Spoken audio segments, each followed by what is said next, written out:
Bienvenidos a Vistazo en Vivo. Desde 2013, la ley de comunicación promovida por el gobierno del expresidente Rafael Correa cayó a medios y a periodistas, imponiéndose como parte y juez. Aunque años después Lenín Moreno modificó ciertos artículos y la eliminó de la Supercom, es el actual presidente Guillermo Lasso quien finalmente tomó la decisión de derogarla, rescatando de ella únicamente los artículos del 91.1 al 118. Lasso propone otra, la Ley Orgánica de Libre Expresión y Comunicación. Para analizar este tema nos acompaña hoy el periodista César Ricaurte, director ejecutivo de Fundamedios. Bienvenido, César. Muchísimas gracias, Gabriela, por la entrevista. Un enorme saludo a toda la audiencia. Gracias. César, Fundamedios siempre fue uno de los organismos más críticos de la Ley de Comunicación correísta. ¿Qué beneficio a corto plazo trae su derogación? Bueno, recordemos en primer lugar que durante la vigencia de la Ley de Comunicación, especialmente durante el año 2013 al 2017, hubo más de 1000 procesos en contra de medios de comunicación y periodistas del país. Se sancionó desde caricaturistas, columnistas, entrevistados, medios de comunicación, etcétera, etcétera. Es decir, hubo realmente, se sancionó por todos los hechos posibles a los medios de comunicación privados, más que nada privados. Ese proceso, como usted bien señaló, Gabriela, un poco se cortó a partir del año 2018. En el 2019 se reforma la ley, se aprueban las reformas a la ley de comunicación en Asamblea Nacional y 2 años más tarde, en este 2021, el presidente Lasso primero eliminó, derogó el reglamento a la ley de comunicación y luego ha enviado una nueva ley.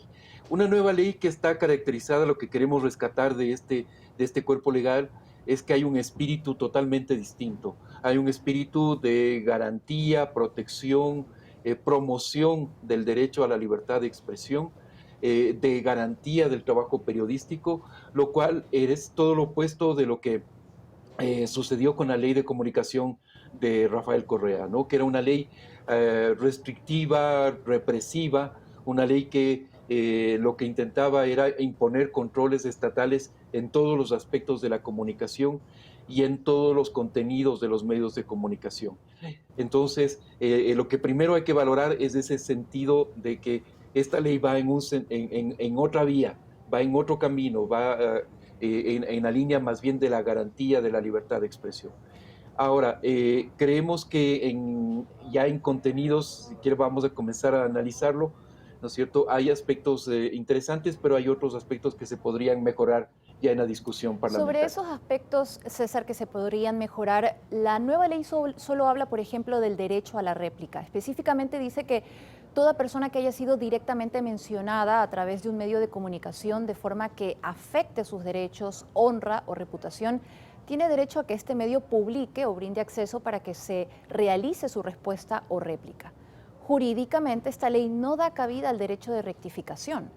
¿Qué podría pasar entonces cuando un medio, por ejemplo, publique información imprecisa, errada o falsa? Gabriela, sí, justamente esa es una de nuestras preocupaciones. Creemos que en la primera parte de la ley, toda esa parte de principios, ¿no es cierto?, está muy bien elaborada, se recogen perfectamente los estándares internacionales, pero a partir del capítulo 2, yo diría que los artículos 6, 7 y 8 nos dejan con algún tipo de preocupación. El 6, precisamente lo que usted señala, porque el derecho que además incluso está reconocido bajo los estándares internacionales es el derecho a la rectificación. Sobre el derecho a más bien a la réplica o respuesta hay hay algún debate que todavía no está del todo concluso. Entonces, el derecho que se debería reconocer definitivamente es el derecho a la rectificación, que es cuando un medio de comunicación ha cometido un error, ha publicado información inexacta, no ha cumplido con su obligación de verificación, de contextualización, ¿no es cierto? Y ha afectado a alguna persona, se publique esta rectificación, pueda esta persona que puede estar afectada solicite el medio de comunicación y sea atendida en cuanto a su derecho a la rectificación. Justamente, ¿qué Luego, pasará cuando se daña la honra o la reputación de una persona en los casos en los que no cabe el principio de la real malicia que sí menciona la ley? ¿Es una réplica suficiente? Ahí esa es la duda. sí, lo que tendría que suceder en esos casos, yo creo que esta ley como va en otro sentido, ¿no es cierto?, de la ley de Correa, que era una ley que, como digo, trataba de establecer controles muy estrictos sobre el trabajo de los medios de comunicación y periodistas. Aquí lo que tiene que estar acompañado esta ley es por un compromiso muy fuerte de los medios de comunicación y de los periodistas con procesos de autorregulación, Ujú. de ética, ¿no es cierto?, de complementar, pues, de tener códigos de ética y muy altos estándares y valores éticos. Entonces hay que iniciar todo un trabajo, todo un debate alrededor de lo que es la autorregulación. Y ahí establecer justamente estas medidas de reparación en el caso de que un medio de comunicación cometa un error, se afecte a una persona. Otra opción, ¿no es cierto?, que la ley también establece es que se elimina la penalización de la opinión pública, se eliminan los artículos del Código Penal que están penalizando justamente la opinión y la información, pero eso debería pasar hacia el ámbito civil, es decir, debería haber reparaciones civiles en el caso de que un medio de comunicación o un periodista cometan hechos de manifiesta negligencia o falten a la verdad bajo, como usted señalaba, el estándar de la real malicia, ¿no es cierto? Entonces, hay que, yo creo que complementar en una ley de este tipo, en una ley que además tiene 14 artículos, no es una ley muy pequeña, muy de principios, no tanto de reglamentos, de reglamentaria, hay que complementarle con otras medidas, con otras acciones complementarias, incluso con otras leyes que va a tener que discutirse. Por ejemplo, no sabemos qué va a pasar con los medios públicos. Muy importante para un país contar con medios públicos, pero esos medios públicos tienen que ser fortalecidos, blindados, para que no sean utilizados por el poder político o a favor de un partido político, ¿no es cierto? Tienen que ser medios que estén al servicio de los ciudadanos. Y para eso creemos que el estándar más alto es la existencia de una ley específica de medios públicos donde se garantiza su autonomía, su independencia, su transparencia, su pluralismo, etcétera, etcétera. César, desde hace muchos años la CIDH y la Corte Interamericana de Derechos Humanos han hecho hincapié en la eliminación de las sanciones penales contra periodistas y medios. Incluso recomiendan la eliminación de la calumnia, lo que es un avance en este proyecto de ley actual. Pero como usted decía, puede considerarse como un vacío en la norma el que tampoco se establezcan tácitamente las sanciones civiles. Bueno, se podría avanzar efectivamente en una reforma del Código Civil para introducir esos artículos que se están eliminando del Código Penal. Sin embargo, me parece que ya en el Código Penal existen sanciones al respecto, ¿no es cierto? Ya existe esas figuras a las cuales una persona agraviada por información inexacta o falsa publicada a través de un medio de comunicación podría recurrir. Entonces, yo creo que de alguna forma ya la legislación vigente llena ese vacío, sino que evidentemente ha habido casos en los cuales se ha utilizado con mayor continuidad el Código Penal para castigar a periodistas y medios de comunicación. Recordemos que la norma penal ha sido utilizada, un caso el año pasado del periodista Juan Sarmiento, un Ujú. periodista de la Amazonía ecuatoriana, que fue enjuiciado por un gobernador simplemente porque el periodista cuestionó su papel, el papel de este gobernador en la gestión de la pandemia. Y el periodista fue condenado a prisión, ¿no? Tuvo que ser asistido por organismos internacionales para digamos, preservar su vida y su seguridad. Pero estas normas del Código Penal han sido utilizados más bien por funcionarios públicos, por gente poderosa, para tratar de acallar a la prensa. Entonces me parece que es un paso positivo el eliminar esos artículos del Código Penal. ¿Existe por si acaso algún récord de cuántos periodistas fueron enjuiciados bajo la figura de calumnia o algo parecido de manera penal durante el tiempo en el que estuvo vigente la LOC? Bueno, hay casos emblemáticos, ¿no? El mismo caso de Diario El Universo, el caso del Gran Hermano, que fueron juicios que mantuvo el mismo presidente Correa de forma personal. Y casos, hemos contabilizado decenas de casos, no tengo el número exacto, Gabriela, voy a revisarlo, pero contabilizamos decenas de casos en los cuales funcionarios públicos, personajes públicos, enjuiciaron a medios de comunicación y periodistas utilizando el Código Penal, tratando de llevarlos presos. Recordemos que incluso hay un caso emblemático en de críticas a la directiva de un colegio de abogados en la provincia de Los Ríos y que desembocó con juicios a los periodistas que osaron hacer esa crítica. Hemos tenido casos recientes en la provincia del Oro en las cuales un diario hizo una serie de críticas al sistema judicial y son esos mismos jueces los que establecen juicios y procesos en contra de ese medio de comunicación. Entonces, como vemos, sí ha sido utilizado el Código Penal para tratar de acallar a la prensa. La ley que propone el nuevo presidente no habla sobre la posición de los medios en asuntos judiciales. En la ley a derogarse, esto impedía a los medios tomar una posición sobre la inocencia o culpabilidad de una persona sin sentencia ejecutoriada. Esto de alguna forma podría permitir que se vuelvan a mostrar los rostros de personas detenidas como sucedía antes.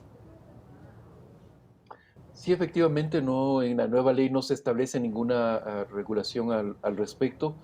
Y ese es otro punto que podría ser perfectamente motivo de estos esquemas de autorregulación que señalo, ¿no es cierto? Yo creo que va a ser un signo de madurez, un aprendizaje del sector de los medios de comunicación, de los gremios periodísticos, de las organizaciones, de la sociedad civil, el que demos paso, el que trabajemos conjuntamente en esquemas de autorregulación. Eh, Estos son justamente los puntos que podrían estar perfectamente en manuales de estilo, en códigos de ética, ¿no es cierto?, que podrían establecerse perfectamente cuáles son las limitaciones que se autoimpone un medio de comunicación para que respetando valores éticos, respetando valores, derechos esenciales de las personas, ¿no es cierto?, se pueda desarrollar un trabajo periodístico con los más altos estándares posibles. Como digo, eso me parece que es un tema que podría perfectamente tratarse en ese esquema de autorregulación. ¿Y dónde queda el deber del Estado que establece, por ejemplo, la Relatoría Especial para la Libertad de Expresión de promover y apoyar la interculturalidad a través de fomentar los medios comunitarios? El artículo 9 de la ley que propone Lazo habla de este derecho, pero no genera competencias directas al Estado para salvaguardarlo. Es otro vacío. Sí. Sí, correcto. Creemos que los medios comunitarios tienen que ser apoyados, seguir siendo eh, impulsados por el Estado. Primero a través de mantener una cierta reserva del espectro radioeléctrico, ¿no es cierto?, que actualmente es del 33%, 33,33%. Eso se debería mantener definitivamente. Y ahí yo creo que, Gabriela, hay un punto importante. Se genera en esta ley, se genera una segunda ley, ¿no es cierto?, que es la transformación de la actual ley de comunicación en una ley de publicidad, producción nacional y espectro radioeléctrico. Creemos que eso es innecesario, que es perfectamente todo lo que es estímulo a la producción nacional, audiovisual y musical debería pasar a la ley de cultura, previo yo creo que a una rendición de cuentas. Yo creo que sí vale la pena hacer un ejercicio de transparencia de lo que ha sucedido con ese sector durante todos estos años de vigencia de la LOC. del 2013 al 2021 son 8 años de vigencia de la LOC, 8 años en que han estado vigente toda esta serie de estímulos para el sector audiovisual y musical, ¿no es cierto? Y sí sería bueno hacer un ejercicio de transparencia, ver qué mismo ha significado esto, cómo este sector ha administrado estos estímulos y si realmente ha servido para impulsarlo. Y luego todo el tema de la radio comunitaria, de los comunitarios, evidentemente, el tema de frecuencia debería pasar a la ley de telecomunicaciones y debería, como digo, mantenerse esos estímulos a los medios comunitarios. ¿Fundamedios va a llevar estas observaciones a la Asamblea? Sí, sí, sí, por supuesto, creemos que podemos cumplir un papel importante de apoyo técnico, de acompañamiento a la Asamblea Nacional. Durante 14 años nosotros hemos estado siguiendo muy de cerca la realidad de los medios de comunicación y del periodismo ecuatoriano. Hemos hecho un monitoreo, hemos seguido de cerca todas las agresiones, los riesgos que presenta el sector. Eh, Hemos estado de cerca con los organismos internacionales de protección de la libertad de expresión. Entonces creemos que podemos tener un papel importante que podemos aportar justamente en esta discusión. Hay temas que también en esta ley no se han topado, que son muy importantes, como el tema de la seguridad y protección de periodistas. Creemos que ese es un tema que debería estar en esta ley y que es una obligación del Estado ecuatoriano. Hay diversas resoluciones de la Asamblea General de Naciones Unidas, hay un plan de UNESCO que trata el tema de la seguridad. Es César, una responsabilidad del Estado este tema. otros temas, perdón, que han quedado fuera de este proyecto de ley es el enfoque de género y la protección de las diversidades sexuales en un país en el que aún es visible el odio y discriminación a estas minorías. ¿Qué falta ahí? Bueno, yo creo que falta, en primer lugar, pues un debate muy profundo. Posiblemente el tratamiento está en otros cuerpos legales, ¿no es cierto?, que se han ido aprobando en el país en los últimos años. Estoy pensando, por ejemplo, la protección de la infancia, que está en el Código de la Niñez. Sin embargo, es evidente que los medios de comunicación pueden jugar un papel muy importante en construir una sociedad más inclusiva, más democrática, más plural, ¿no es cierto?, en la cual se respeten los derechos de estos grupos, que se respete la diversidad sexual, que se respeten los derechos reproductivos, ¿no es cierto? Un periodismo comprometido, en definitiva, con los derechos humanos. Eh, Creemos que eso también es muy importante que entre en este diálogo que proponemos, en este diálogo nacional que proponemos para establecer justamente los principios, los mecanismos para que los medios se autorregulen de forma efectiva, ¿no es cierto? Lamentablemente los medios de comunicación en el país no han tenido esa fortaleza de autorregularse.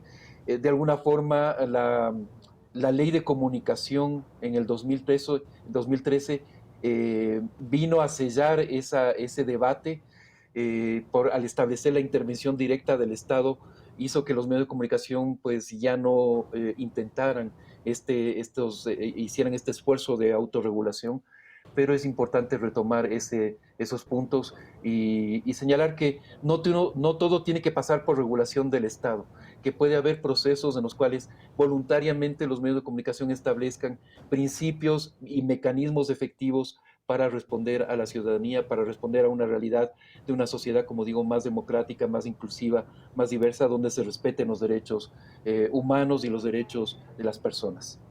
Moviéndonos a otro tema, César, los periodistas ecuatorianos viven una realidad sin precedentes debido a los despidos y a las condiciones laborales precarias que trajo la pandemia. ¿Cómo vigilará Fundamedios esta denuncia o realidad en esta nueva etapa? Sí, los medios de comunicación han sufrido primero la presión que ha significado este acoso estatal durante 14 años de gobierno de Alianza País, ¿no? Y eso evidentemente ha debilitado a los medios, incluso desde la perspectiva económica, administrativa, laboral. Han sido decenas de despidos los medios han empequeñecido sus redacciones y durante la COVID ha sido mucho mayor esa situación, ¿no? Tenemos más de 700 periodistas despedidos durante el periodo de la COVID.